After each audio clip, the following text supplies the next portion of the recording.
Assalamualaikum warahmatullahi wabarakatuh. Pada kesempatan kali ini, kami dari kelompok 8 akan menjelaskan materi tentang audit perkiraan laba rugi. Kelompok 8 terdiri dari saya sendiri, Anissa Maisara sebagai pemateri pertama, Salsabila Putri Ramadhani sebagai pemateri kedua, dan Zakiul Fikra sebagai pemateri ketiga. Baik, langsung saja masuk ke materi bagian yang pertama. Laporan laba rugi. Teman-teman pasti sudah tidak asing lagi dengan yang namanya laporan laba rugi.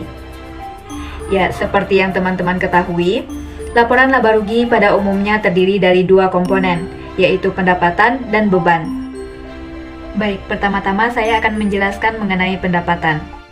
Menurut PSAK nomor 23, pendapatan adalah penghasilan yang biasa dan dikenal dengan sebutan yang berbeda, seperti penjualan, penghasilan jasa, bunga, dividen, royalti, dan sewa.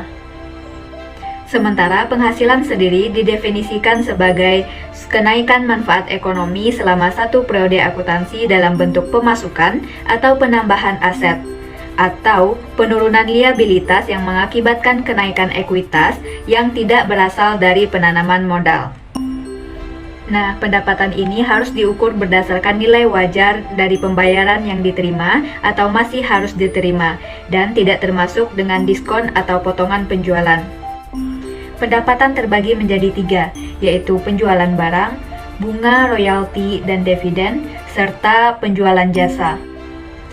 Adapun pendapatan dari penjualan barang hanya akan diakui jika kondisi berikut terpenuhi. Yang pertama, entitas telah mengalihkan risiko dan manfaat kepemilikan barang secara signifikan kepada pembeli.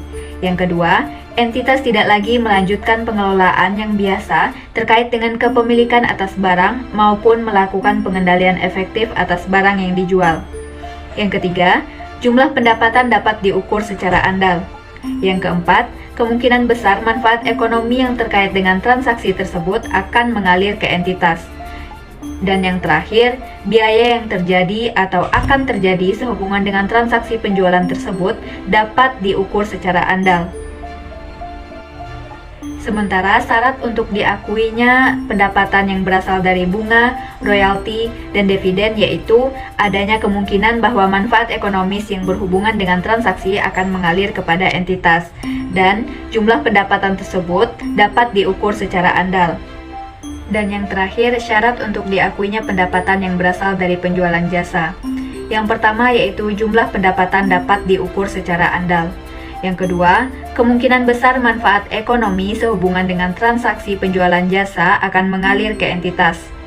Yang ketiga, tingkat penyelesaian dari suatu transaksi pada akhir periode pelaporan dapat diukur secara andal. Dan yang keempat, biaya yang timbul untuk transaksi dan biaya untuk menyelesaikan transaksi tersebut dapat diukur secara andal. Nah, dari penjelasan tersebut, dapat kita ketahui bahwa syarat diakuinya pendapatan yang berasal dari penjualan barang dan penjualan jasa itu hampir sama. Bedanya hanya pada penjualan barang harus terjadi pemindahan kepemilikan. Sementara pada penjualan jasa, itu tingkat penyelesaiannya harus diukur secara andal. Baiklah, saya akan melanjutkan materi dari Anissa Maisara. Komponen yang kedua dalam laporan laba rugi yaitu beban. Beban atau expense adalah penurunan manfaat ekonomi selama suatu periode akuntansi dalam bentuk arus keluar atau berkurangnya aset atau terjadinya kewajiban yang mengakibatkan penurunan ekuitas yang tidak menyangkut pembagian kepada penanam modal. Beban terbagi menjadi tiga, yaitu pertama, beban pemasaran. Contohnya, beban iklan, beban gaji bagian pemasaran, dan beban sewa toko. Yang B, beban administrasi dan umum. Contohnya, beban telepon, air, listrik, dan beban penyusutan peralatan kantor. Dan yang C, beban lain-lain. Contohnya, beban bunga, beban rugi atas penjualan aktiva tetap. Selanjutnya ada pengungkapan. Pengungkapan menurut SAK Etap atau IAI 2009-122, entitas harus mengungkapkan yang pertama, kebijakan akuntansi yang diterapkan sebagai dasar pengakuan pendapatan, termasuk metode yang diterapkan untuk menentukan tingkat penyelesaian transaksi yang melibatkan penyediaan jasa. Yang kedua, jumlah setiap kategori pendapatan yang diakui selama periode, termasuk pendapatan yang timbul dari penjualan barang, penyediaan jasa, bunga, royalti, dividen, dan jenis pendapatan signifikan lainnya. Selanjutnya, entitas harus mengungkapkan yang pertama, jumlah pendapatan kontrak yang diakui sebagai pendapatan dalam periode pelaporan. Yang kedua, metode yang digunakan untuk menentukan pendapatan kontrak yang diakui dalam periode pelaporan. Dan yang ketiga, metode yang digunakan untuk menentukan tingkat penyelesaian kontrak yang sedang berjalan. Dan juga entitas harus menyediakan yang pertama, jumlah bruto kontrak pekerjaan yang sudah menjadi hak sebagai suatu aset, dan yang kedua, jumlah bruto kontrak kerja yang terutang kepada pelanggan sebagai suatu kewajiban. Selanjutnya kita masuk ke tujuan pemeriksaan perkiraan laba rugi. Yang pertama, untuk mengetahui apakah terdapat internal kontrol yang baik atas pendapatan dan beban, termasuk juga apakah perusahaan menggunakan akrual basis untuk mencatat pendapatan maupun beban. Yang kedua, untuk memeriksa apakah semua pendapatan yang menjadi hak perusahaan telah dicatat di buku perusahaan dan apakah pendapatan tersebut benar-benar merupakan hak perusahaan. Yang ketiga, untuk memeriksa apakah semua biaya yang menjadi beban perusahaan telah dicatat di buku perusahaan dan apakah beban tersebut benar-benar beban perusahaan. Yang keempat, untuk memeriksa apakah terdapat fluktuasi yang besar dalam perkiraan pendapatan dan beban jika dibandingkan dengan tahun sebelumnya, jika dibandingkan dengan pendapatan dan beban. Dan yang terakhir, untuk memeriksa apakah pendapatan dan beban telah dilaporkan sesuai dengan SAK etap atau PSAK atau IFRS. Saya akan melanjutkan penjelasan dari Selasa, yaitu prosedur audit yang disarankan. Pertama, pelajari dan evaluasi internal kontrol atas pendapatan dan biaya.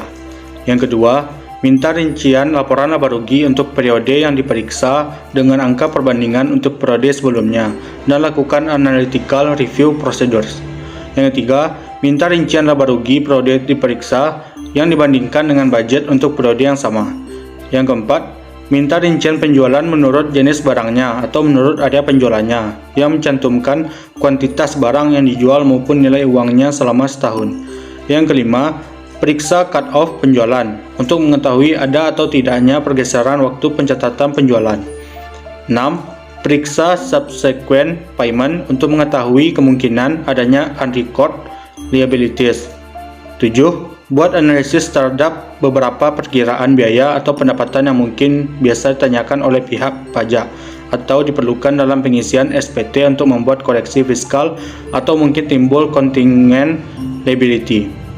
8. Periksa apakah peraturan perpajakan yang berlaku setelah ditaati untuk biaya dan pendapatan yang berkaitan dengan pajak. Yang ke-9, khusus untuk biaya gaji. A.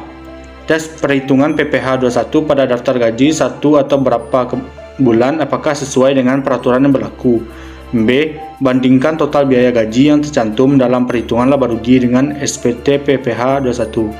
C. Bandingkan data yang ada dalam daftar gaji dengan personal file untuk mengetahui apakah jumlah gaji, status keluarga sama atau tidak. Yang D. Lakukan observasi pada saat pembayaran gaji untuk mengetahui apakah ada pegawai yang efektif. 10. Yang terakhir, periksa apakah penyajian pos-pos laba rugi sudah sesuai dengan SAK etap atau PSAK atau IFRS.